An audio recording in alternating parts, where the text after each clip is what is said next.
రామావతారము. రావణాసురుడనే రాక్షసుడిని అంతం చేయడం రామావతార లక్ష్యాలలో ఒకటి. ఆదర్శప్రాయుడైన మనిషి ఎలా జీవించాలో రామావతారం మనకు చెబుతుంది.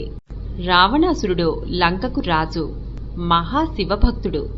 ఆ రాక్షసుడి వల్ల దేవతలు మానవులు ఇబ్బందులు పడుతుండేవారు. దేవతలందరూ విష్ణుమూర్తి దగ్గరకు వెళ్లి రావణాసురుడి బారి నుంచి రక్షించమని కోరతారు.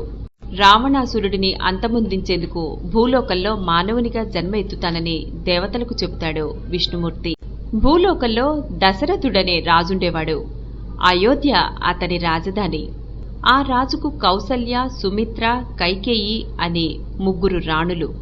వారికి విష్ణుమూర్తి రాముడిగాను, ఆదిశేషుడు లక్ష్మణుడిగా, శంఖచక్రాలు భరత శత్రుఘ్నులుగా జన్మించారు. విశ్వామిత్రుడి వద్ద వీరు ధనుర్విద్య నేర్చుకున్నారు. ఆ సమయంలోనే తాటకి అనే రాక్షసిని హతమార్చారు. జనక మహారాజు కూతురైన సీత స్వయంవరంలో రాముడిని వరిస్తుంది. ఆమెతో రాముడి వివాహం జరుగుతుంది. రాముడికి పట్టాభిషేకం చేద్దామనుకుంటాడు దశరథుడు. అయితే కైకేయి తన కుమారుడు భరతుడికి పట్టాభిషేకం చేయాలని, రాముడిని 14 సంవత్సరాలు అడవులకు పంపాలని కోరుతుంది. గత్యంతరం లేని స్థితిలో విచారంగానే దానికి అంగీకరిస్తాడు దశరథుడు.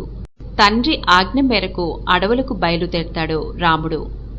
అతనితో పాటు లక్ష్మణుడు, సీత కూడా వెళతారు.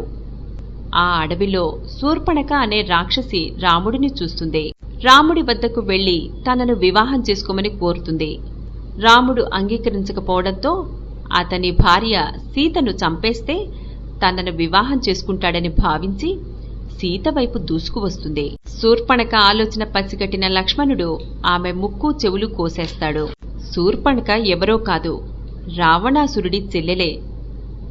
జరిగిందంతా రావణాసురుడికి చెబుతుందామె.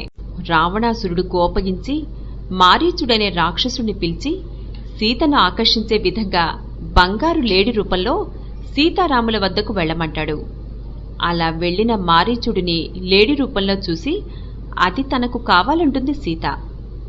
ఆ లేడిని తీసుకువద్దామని రాముడు వెంబడించిన సమయంలో రావణాసురుడు మాయోపాయంతో సీతను లంకకు తీసుకుని వెళతాడు. సీత కోసం వెతుకుతున్న రామ లక్ష్మణులకు సుగ్రీవుడనే వానరరాజు తారసపడతాడు. ఆ వానరరాజు సైన్యం సీత కోసం గాలిస్తుంది. ఆమె లంకలో ఉన్నదని తెలుస్తుంది. సీత కోసం సముద్రం మీద వారధి నిర్మించి వానర సైన్యంతో లంకకు వెళతారు రామలక్ష్మణులు. సీతను వదిలిపెట్టడానికి రావణాసురుడు అంగీకరించడు. దీనితో రాక్షసులకు, వానరులకు భయంకర యుద్ధం మొదలవుతుంది. ఆ యుద్ధంలో రావణాసురుడి కుమారుడు ఇంద్రజిత్తు, తమ్ముడు కుంభకర్ణుడులను హతమారుస్తారు రామలక్ష్మణులు.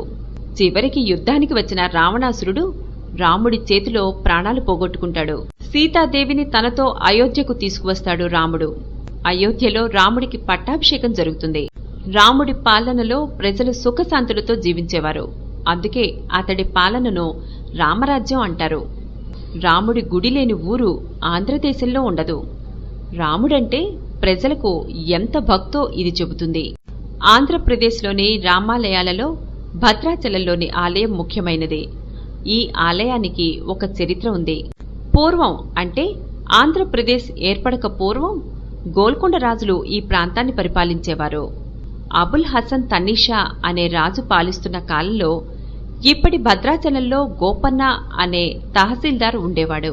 గోపన్న గొప్ప రామభక్తుడు.